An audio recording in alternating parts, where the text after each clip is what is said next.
Here we are in the great square that is the forecourt of Notre-Dame. It is crowded with people from every corner of the world, of every generation. Every language on earth can be heard here, and every year millions of visitors and pilgrims hasten to this place.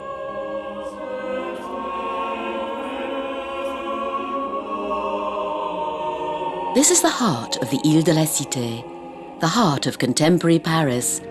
From time immemorial, the great crossroads of the thoroughfares of France. From north to south runs the road linking Flanders to Aquitaine.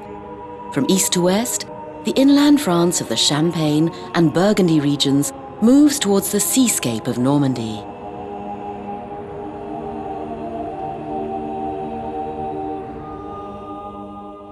And here, before us, is a vivid statement of faith. Notre-Dame. She stands as a beacon in the center of the city, past and present.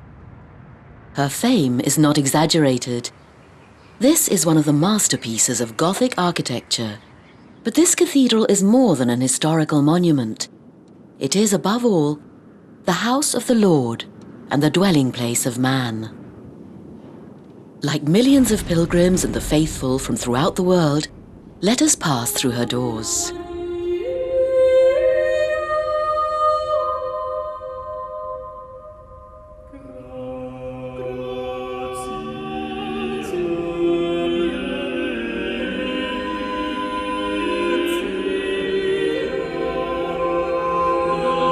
The cathedral is the mother church of a diocese, the church of the bishop, who is successor to the apostles of Jesus Christ. That is where his seat is, his cathedra, which is where the name cathedral comes from. It is a vast church, a place for the gathering and shelter of the ecclesia, the community of Christians around their priest-pastor.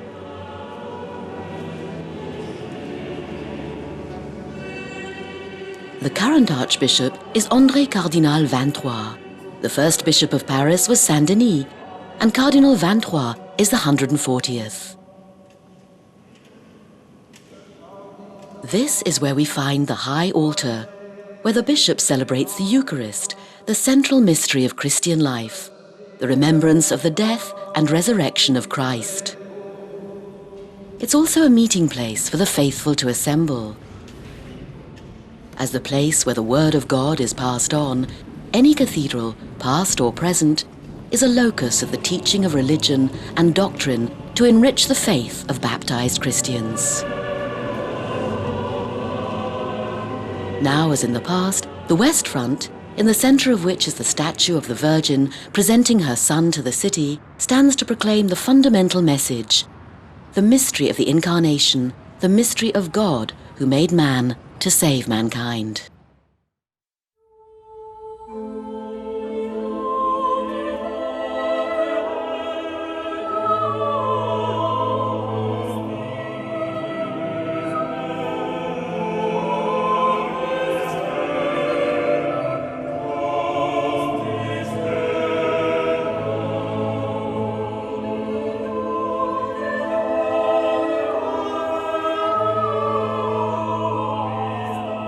For more than 20 centuries, people have been praying in this place. Before the present Notre-Dame Cathedral, first a Gallo-Roman temple, then a Christian church, and then a cathedral all stood here. The spread of Christianity in the Paris region goes back to the middle of the 3rd century AD and was carried out by Saint-Denis and his fellow priests. After the conversion of the Roman Emperor Constantine, Christianity became the official religion of the Roman Empire. From then onwards, Christian communities were organized around their pastor, the bishop. His church, the cathedral, would soon symbolize the city. It was thus that the Ile de la Cité became the spiritual heart of Paris, and so it remains today.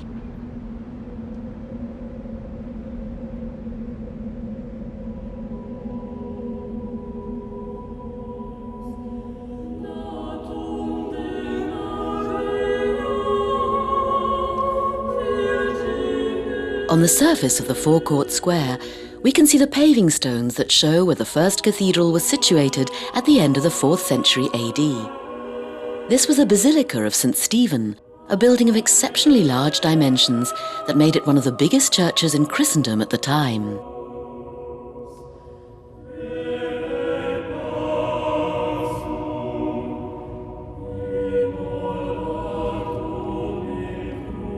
What is now the Hôtel Dieu Hospital also serves as a reminder of the construction that occurred around the cathedral that was here before Notre-Dame. There was a centre to take in and help the sick, the outcast and the poor in a spirit of charity towards one's neighbour. Here, illustrated in the stonework of Notre-Dame, scenes of student life recall these early years when schools were set up near the Basilica of St. Stephen, which later became some of the primary intellectual centres of Western civilization. In 1160, one of the products of this education, Maurice de Sully, was elected bishop. The king considered him the most enthusiastic governor of souls. Promptly after being elected, Maurice de Sully decided to build a new cathedral based on recent architectural innovations that had already been put to use in other churches, such as the Abbey of Saint-Denis or the cathedrals of Noyon, Senlis, Laon and Sens. These new techniques allowed much more light into the building. Light would thus fill the space, and this brightness within would be the symbolic reflection of the everlasting light of which God himself is the source.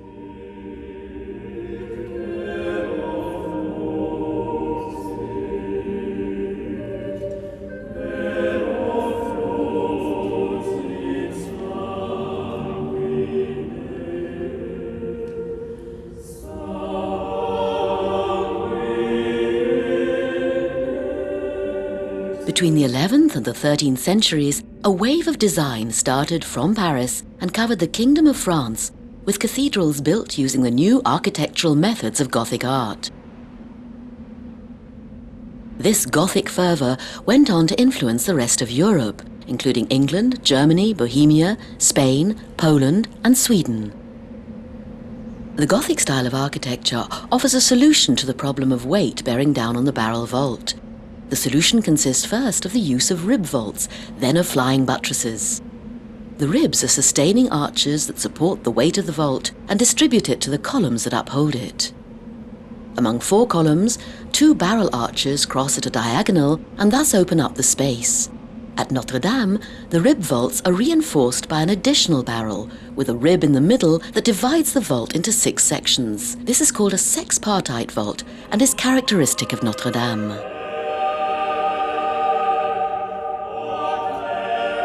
The vault provides a vertical lift such that the central columns carry the weight of the building. The weight is also pushed on an outward slant and would distort the building horizontally, but that sideways pressure is then absorbed by the galleries and the flying buttresses, so that the whole edifice comes into balance. The flying buttress is a stone arch that leans against an outside abutment to support the upper portion of a wall. There is thus no longer a need for massive walls. Instead, large stained glass windows can take their place.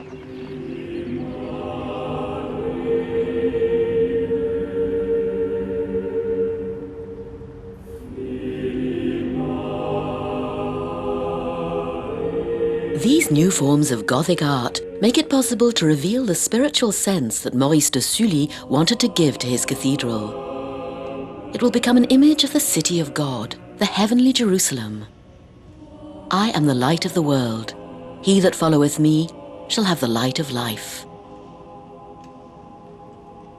In this same era, there developed a new form of spirituality in which the Virgin Mary held the decisive role.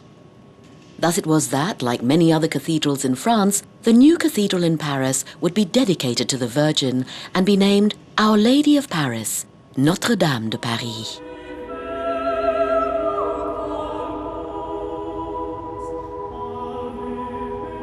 Beyond this impression of balance, a mixture of strength and grace, the west front facade proclaims in stone, through an interplay of simple geometric lines, vertical and horizontal, square and circular, the central message of Christianity. The Word was made flesh and dwelt among us. Here in the middle is a circle, a perfect and boundless form, and thus the representation of things in heaven, which is placed inside a square, the image of the earthly world. This geometric symbolism strongly proclaims the message of the Incarnation.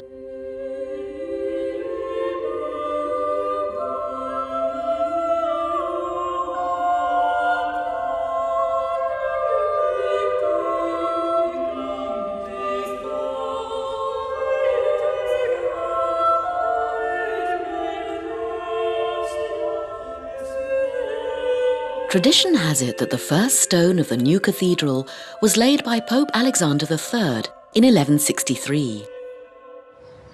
Building began with the eastward chevet, facing the rising sun, the traditional symbol of the resurrection that is celebrated in every liturgy. From 1163 to 1250, 4 major building phases occurred, to which several generations of master builders contributed. A first master builder constructed the chancel and its double ambulatory over an original height of 4 stories.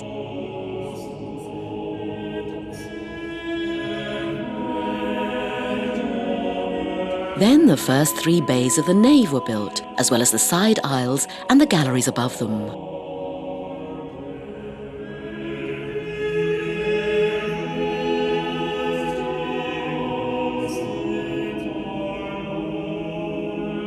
After the death of Maurice de Sully in 1196, his successors carried on with the original plan.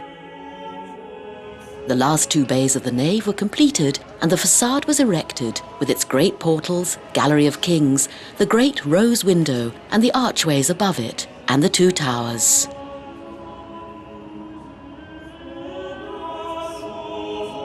The master builders of the end of the 13th and early 14th centuries completed the look of the cathedral as it now is, in particular by the installation of 2 large rose windows at each end of the transept. These stained glass windows are masterpieces of their genre. By 1330, after 170 years of work, Notre-Dame was built. Although some changes had been made to the initial specifications of Maurice de Sully, the original plan had largely been adhered to. The result was spectacular. 128 meters long, 40 meters wide, 33 meters high below the vaulted ceilings. One commentator, Charles Fegdal, wrote that Notre-Dame is a stunning poem in stone that one can read and reread and each time find new beauties revealed.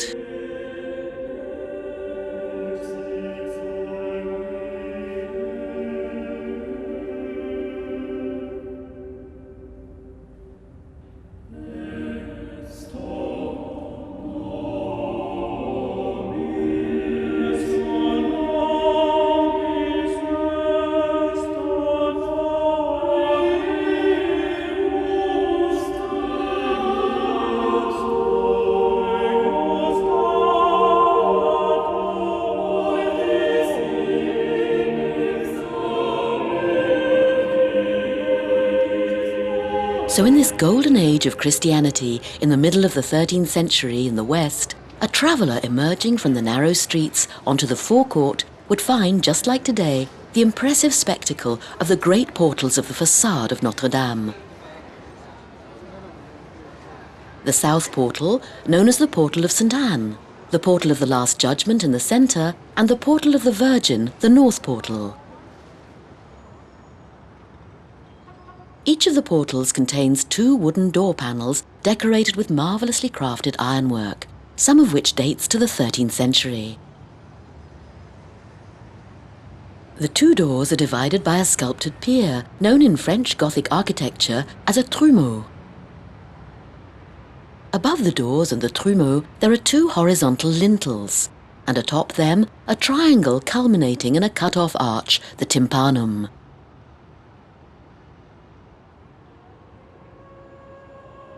Still higher are concentric sculpted arches, known as archivolts.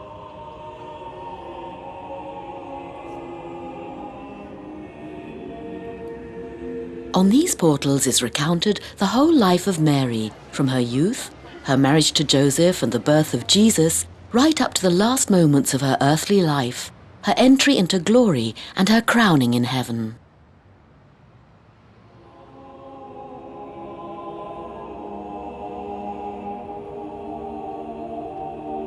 The right-hand portal is named for St. Anne, Mother of the Virgin Mary. This is the oldest of the three portals and recalls features of the prior Basilica of St. Stephen. In particular, on the tympanum is a grand portrayal of the Mother of God, a majestic Virgin sitting beneath a canopy and displaying the child who is giving us his benediction. The lintels show us all the stages of the life of the Virgin Mary: her marriage to Joseph, the Annunciation by the angel Gabriel that Mary would conceive a child, Jesus, called the Son of God, and the Nativity, the scene of Jesus' birth in Bethlehem. The left-hand portal, known as the Portal of the Virgin, is of exceptional quality and ranks as one of the most beautiful examples of French sculpture of the 13th century. On the upper lintel, two scenes are depicted: the Dormition and the Assumption of the Virgin, surrounded by the 12 apostles and by Jesus, who has come back to bring her to heaven. On the tympanum is found the theme of the coronation of the Virgin before the risen Christ. On the archivolts, the celestial choirs sing in praise of the Virgin as Queen of Heaven, where she shares in the glory of her Son. The central portal, the Portal of the Last Judgement, also dates from the beginning of the 13th century, but has been reworked on numerous occasions throughout the years.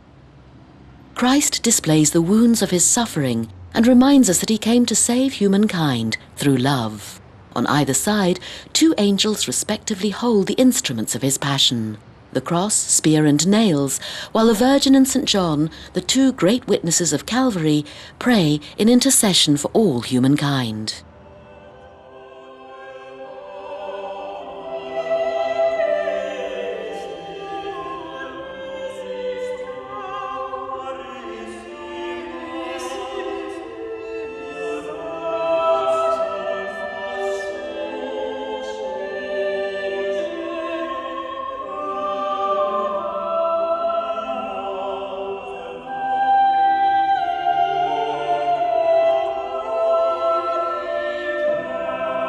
The Gallery of Kings does not portray the kings of France, as was once thought, but the kings of Judah and ancient Israel, the human ancestors of Mary and Jesus. These 28 statues were so loathed at the time of the French Revolution that they were smashed as tokens of royal tyranny.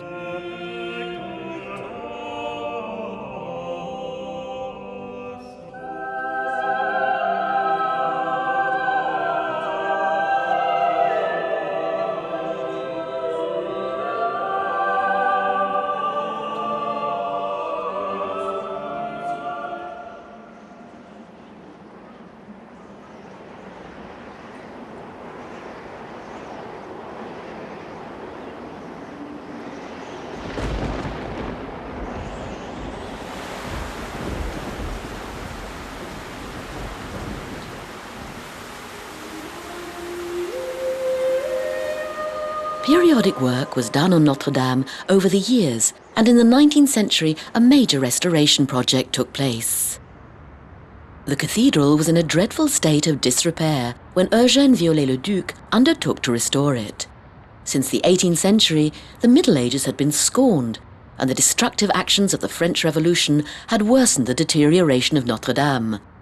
However, the Romantic movement, and especially Victor Hugo's novel The Hunchback of Notre Dam, which the famous French author published in 1831, drew the attention of the public to the sad fate of the august cathedral. The public's interest was piqued to the point that enough money was raised to renovate Notre Dame. Viollet-le-Duc has often been criticized for his restoration of Notre Dame, but the truth is that he saved this shrine. The most visible addition by Viollet-le-Duc was the spire, which rises to 93 meters at the cross of the transept. It replaced an earlier spire built in the 13th century, which had slowly been bent by the wind over the centuries. It was removed after 500 years of service. At the end of the 19th century, Viollet-le-Duc ordered a new spire from the carpenter Bellu. It's made of oak, covered in lead, and weighs 750 tons.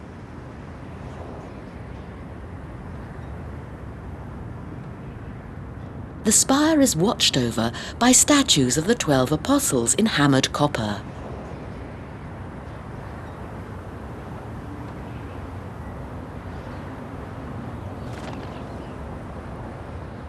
All the apostles face Paris, except for one, St. Thomas, the patron saint of architects, whose features are those of Viollet-le-Duc himself. He faces the spire as if to contemplate his handiwork.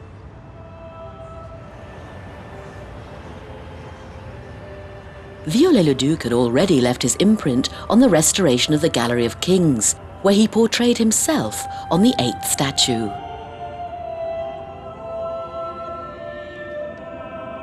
At the top of the spire, the rooster, situated there to provide spiritual protection, holds 3 relics: a small piece of the crown of thorns, a relic from Saint-Denis, and another from Saint Geneviève, the patron saint of Paris.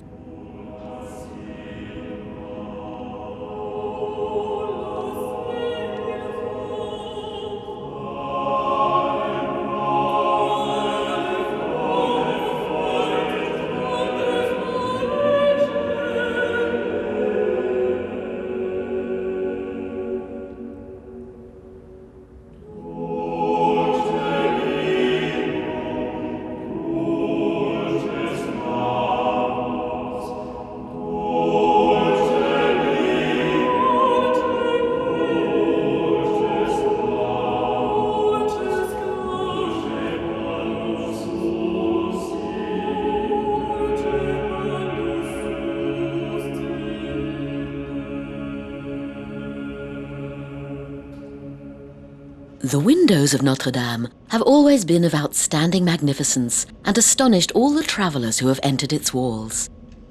The Gothic period made the architecture of cathedrals an architecture of light. As with the church portals, the stained glass windows display scenes from the Old and New Testaments, the lives of the faithful and the surrounding city.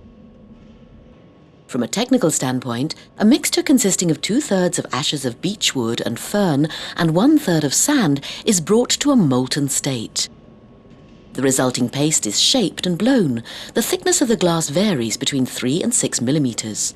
This unevenness provides the radiance that makes the stained glass so beautiful.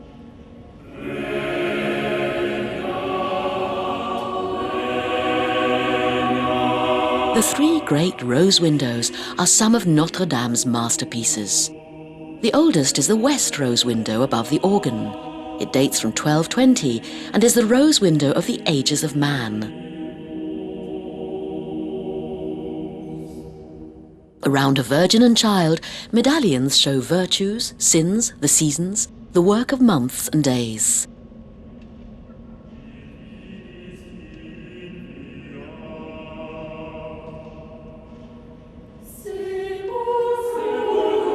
With a diameter of 9.6 meters, it was at the time the largest rose window ever made.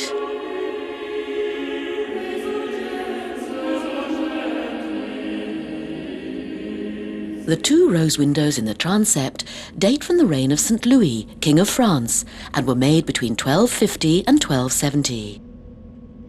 Most of the glass of the north rose window has been preserved intact. Once again, the Virgin holding the Child is at the center. Around her are assembled judges, kings, high priests, and prophets. In all, 80 figures from the Old Testament bear witness to the history of Israel, whilst awaiting the coming of the Messiah. This sense of expectation is conveyed by the dominant use of cool colors.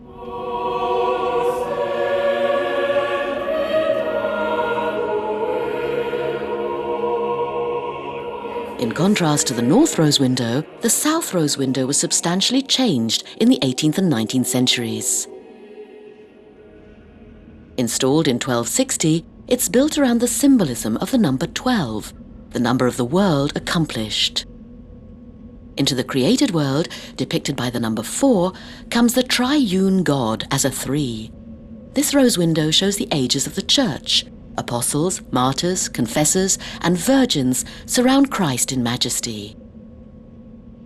Here, the Christ of the New Covenant is emphasized by the use of warm colors.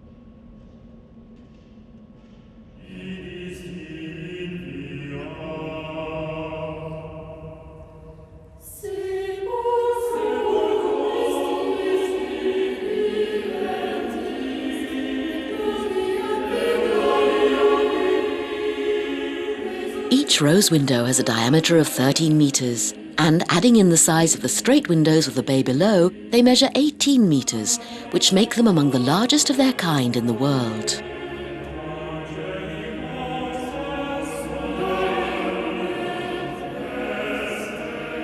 All the stained glass windows of Notre-Dame were destroyed in the 18th century, except for the great rose windows. In 1855, Viollet-le-Duc remade all the stained glass windows. In the apse chapel, the chapels surrounding the chancel, the high windows of the chancel and nave, as well as the windows of the small cloister and the sacristy.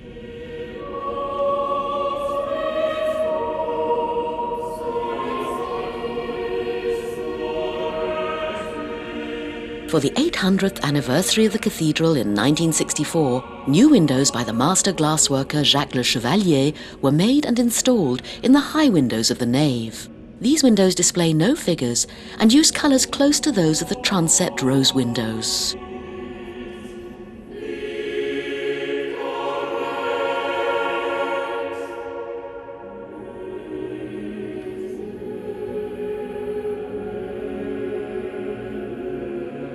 During the Middle Ages, the chancels of churches were blocked off from the rest of the church by a barrier so as to encourage contemplation. At Notre-Dame, the barrier was installed in the late 13th and early 14th centuries. This rood screen, as it is called, blocked entry to the chancel and hid the high altar, the symbolic centre of the church, from the congregation. The original rood screen was lost, but the separation of the chancel from the rest of the cathedral lasted until the end of the 20th century. Today, the chancel is open, so as to bring it together with the rest of the nave and the congregation.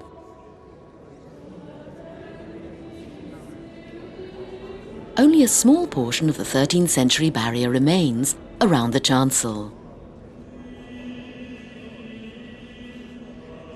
The screen is decorated with a series of stone sculptures that, together with the original rood screen, was highly educational. On the north side, there are admirable scenes of the life of Jesus from the Visitation until his agony on the Mount of Olives. On the south side, 9 scenes display the appearances of the risen Christ from Easter morning until the Ascension. These portrayals had an educational purpose. The colours of these sculptures may surprise us, but they were quite usual in the Middle Ages, when portions of the inside and outside walls of the churches were painted.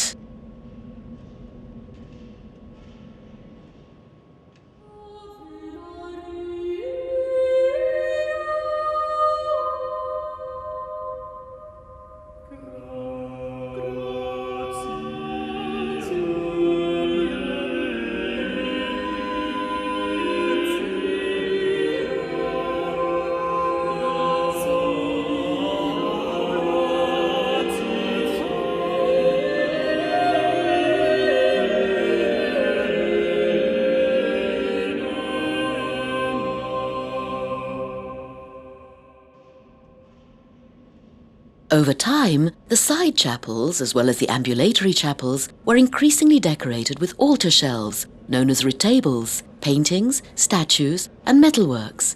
Little is left today. Some of the side chapels are adorned with May paintings. From 1630 until 1707, on the 1st of May, the opening day of Mary's month, there was a tradition of offering a large picture called a May painting to the cathedral. This was a significant creative artistic endeavour in which the greatest religious painters of the time outdid themselves. In total, 76 May paintings were produced. They were removed from Notre-Dame in 1793 during the French Revolution. There are still 12 of them in side chapels of the nave.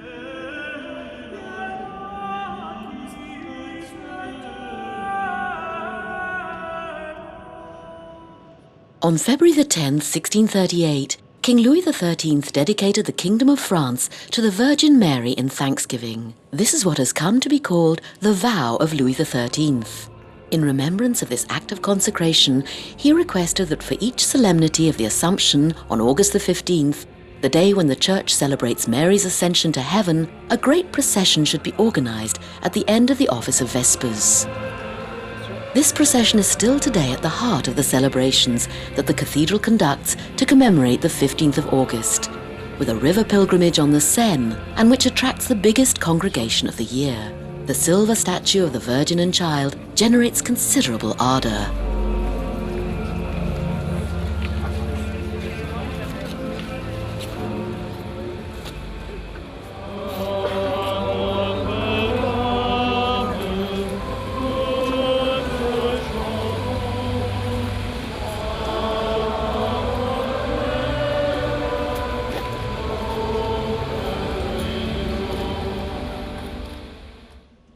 King Louis XIII also decided to rearrange the chancel sanctuary. By a quirk of history, his wish was not to be granted until the beginning of the 18th century, and would be carried out by his son, King Louis XIV.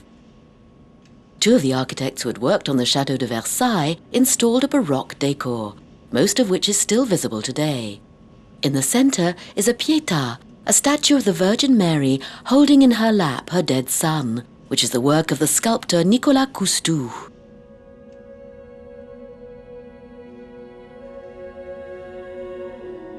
Framing the Pietà on the right is a statue of Louis XIII presenting his crown and scepter to the Virgin Mary, and on the left, a magnificent portrayal of Louis XIV at prayer.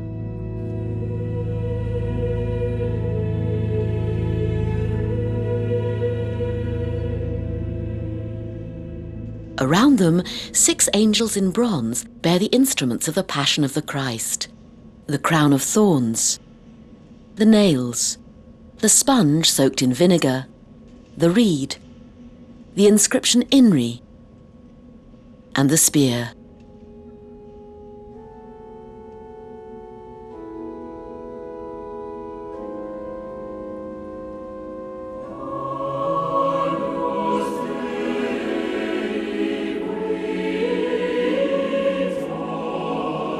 We should not fail to notice Mary's quite distinctive expression. She's the very face of sorrow, but her eyes are lifted to heaven in hope. Behind her, a gilt cross of glory, the work of Marc Couturier in 1993, gives all its meaning to the group of sculptures, for it signifies the victory of the risen Christ.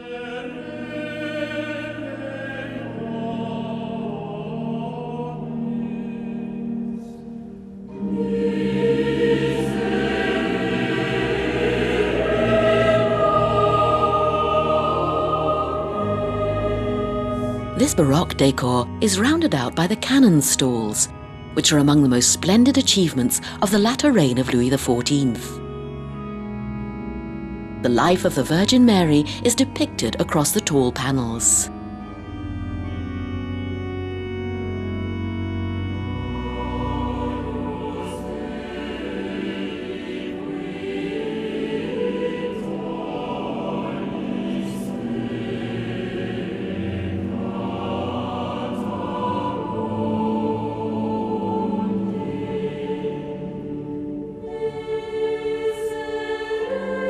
Recent liturgical changes have caused further changes in the layout of the chancel.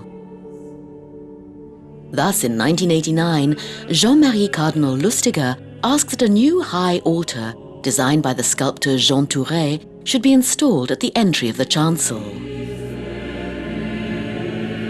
This modern work of sacred art fully respects the grand symbolic traditions of the Church.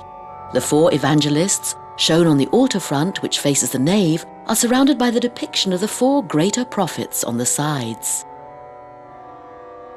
This is an echoing of the traditional depiction in stained glass windows of the 4 evangelists mounted on the shoulders of the 4 greater prophets. The Cross of Glory completes the scene magnificently, the culminating point of the axis of the cathedral, turned in mystery to face the horizon of Christ's resurrection.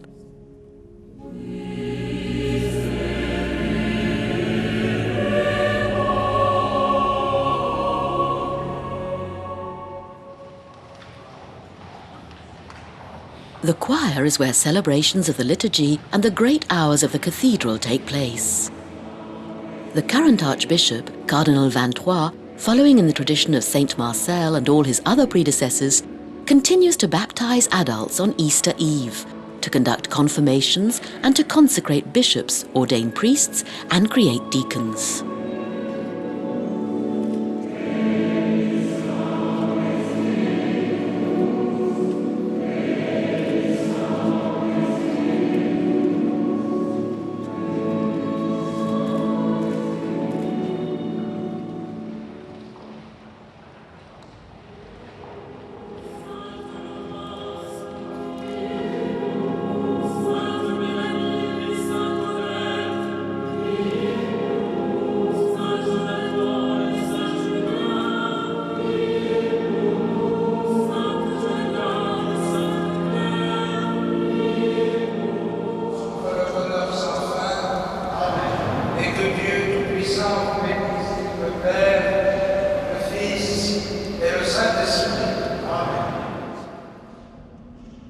The choir is also where the holy relic of the crown of thorns and the relics of the Passion of the Christ are venerated.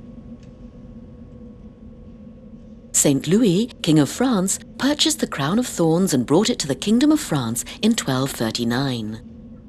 Since the 19th century, these relics have been entrusted to the care of the canons of Notre-Dame and held under the guardianship of the Knights of the Order of the Holy Sepulchre of Jerusalem.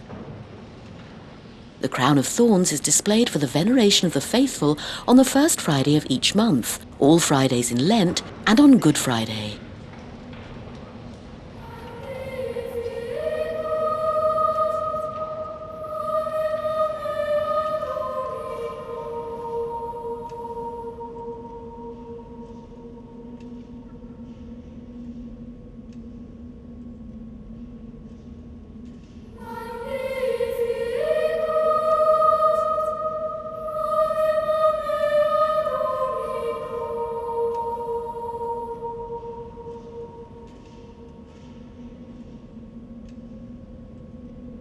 A cathedral without voice and music would be soulless and empty.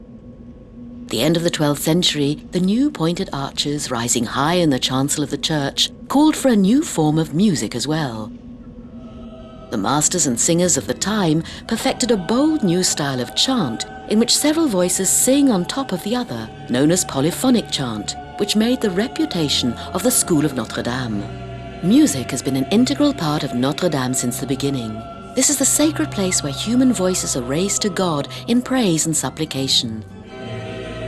That is why a church is most fulfilled when celebration occurs through chanted prayer and when sacred music, choirs and the organ provide inspiration.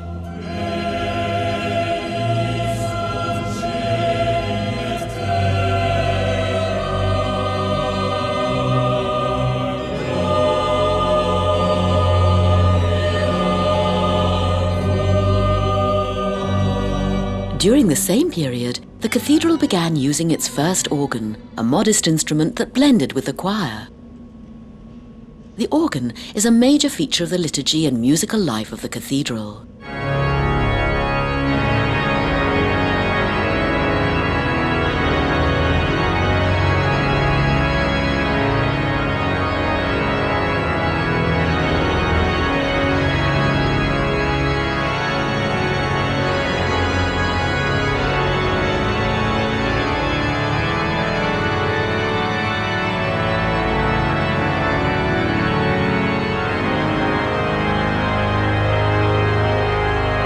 The big organ results from several centuries of musical development and French organ making. With 5 manuals, 109 stops, and nearly 8,000 pipes, it is the biggest organ in France and surely one of the best known in the world. As in olden times, music continues to play a major role in spreading the fame of Notre-Dame Cathedral. Weekly organ recitals and concerts by the music masters are evidence of the insistence on excellence by all the participants who provide the music of Notre-Dame.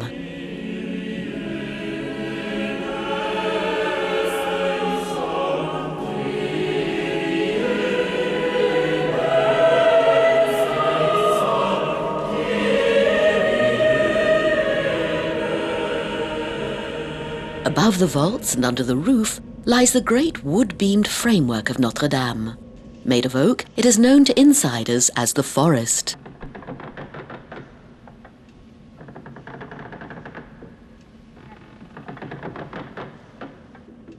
It consists of the wood of 1,300 oak trees, which adds up to more than 21 hectares. This wooden framework dates from the 13th century and is one of the oldest examples of wood-beamed frames in existence, particularly since Notre Dame has had the good fortune not to experience a major fire.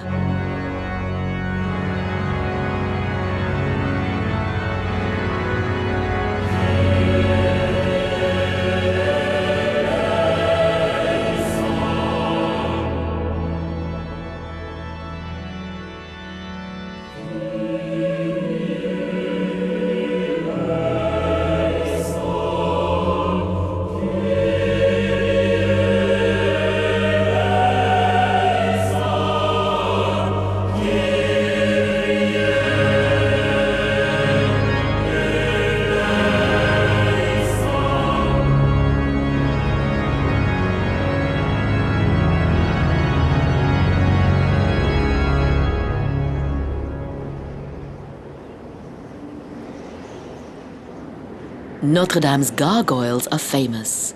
They were positioned at the end of the gutters to run rainwater off the roof. Thanks to the positioning of the gargoyles, overhanging the sides of the cathedral, the sometimes impressive amounts of water coming down in a rain shower are deflected away from the walls of the cathedral, which in this way are spared water damage.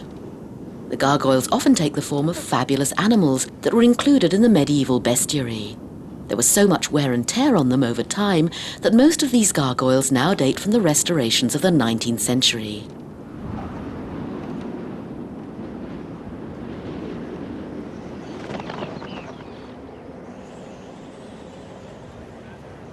The chimeras, on the other hand, are statues of imaginary, grotesque, or devilish subjects whose purpose is purely decorative. They are high up on the building at the top of the west front.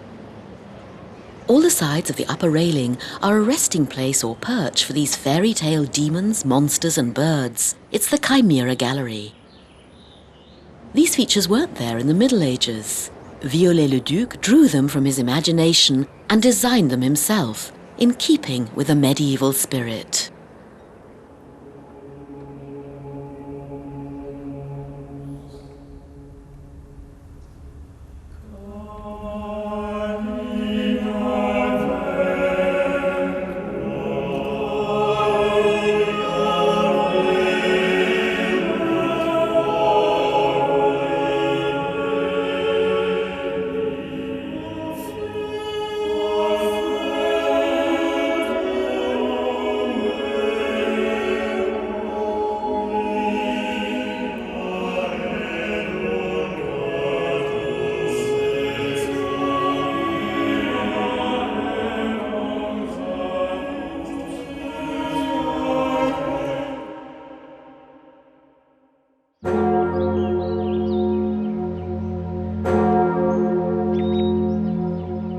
On great religious occasions, Notre Dame literally rings.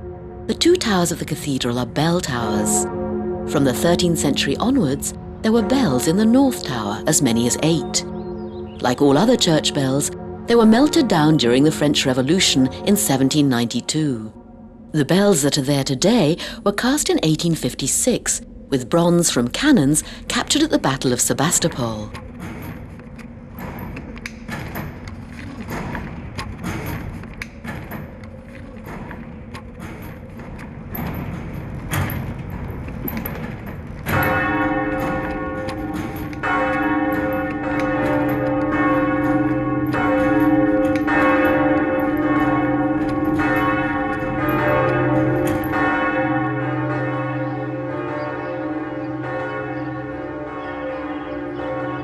In the 14th century, there were 2 great bells in the South Tower, but only the great bell Emmanuel survived the French Revolution.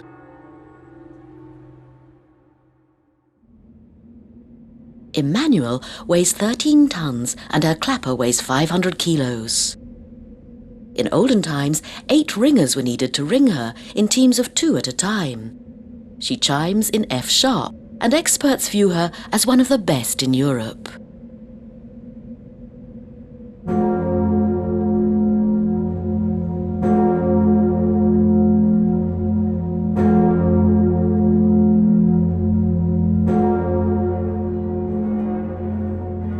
Not only is Notre-Dame closely linked to Paris as the spiritual and religious centre of the city, the cathedral also serves as the place where great national events have been commemorated throughout the history of France. The opening of the nullification trial of Joan of Arc in 1455, the coronation of Napoleon Bonaparte, Emperor of the French, on December 2nd, 1804, and the Magnificat celebrating the liberation of Paris in the presence of General de Gaulle on August 26th, 1944.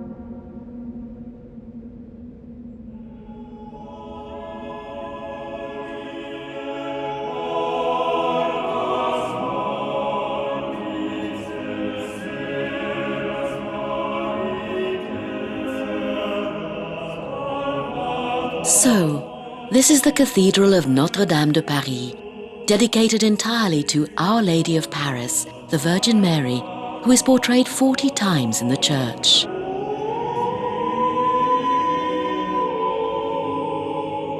Her most famous and most worshipped statue, a mother and child of the 14th century, greets us on the way into the choir, in the very place where the faithful have come to worship and pray to Mary from the very beginning.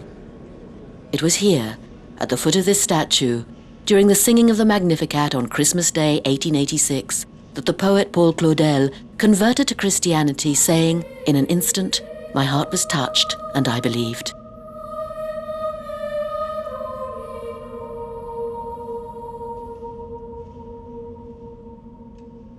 It was here that on May 30th, 1980, Pope John Paul II, making his first pastoral journey to France, knelt to say his prayers.